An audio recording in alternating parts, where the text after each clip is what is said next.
మృత్యుఘోష 17 మంది మృతి అచ్యుతాపురం సెజ్లో భారీ విస్ఫోటం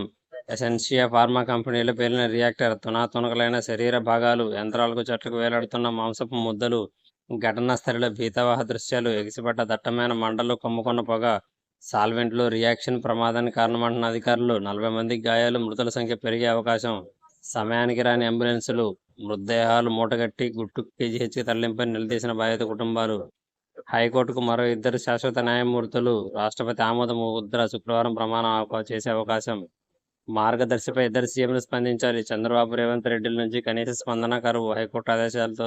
చలనం వస్తుందని భావిస్తున్న ఉండవల్లి శాసన మండలిలో ప్రతిపక్ష నేతగా బొత్స డిప్యూటీ ఫ్లోర్ లీడర్గా ఎమ్మెల్సీ లీలా అప్పిరెడ్డి తప్పుడు కేసులు మంచి కాదు శాసనమండలి సభ్యుడిగా బొత్స ప్రమాణ స్వీకారం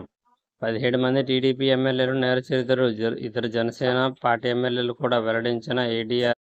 పెను విషాదం ఫార్మా కంపెనీలో భారీ పేలుడు 18 మంది దుర్మరణం 20 మందికి పైగా తీవ్ర గాయాలు మృతుల సంఖ్య మరింత పెరిగే అవకాశం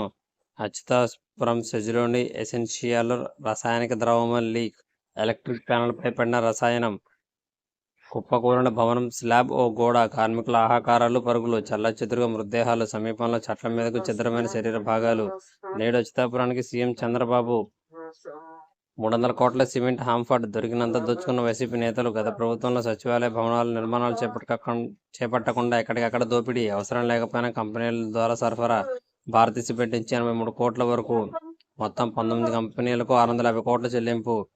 గత 5 ఏళ్లలో గ్రీజు పెట్టలేదు పెయింట్ కూడా వేయలేదు ఇసుక ఇక సులభం ప్రత్యేక బుకింగ్ కేంద్రాలు అనుమతి ఉన్న వాహనాలకి స్టాక్ యార్డులకు ప్రవేశం సెప్టెంబర్లో సమగ్ర పాలసీ మాతో ఆటలొద్దు రాజకీయ కక్షలతో కోర్టును వేదిక చేసుకోవద్దు సుప్రీం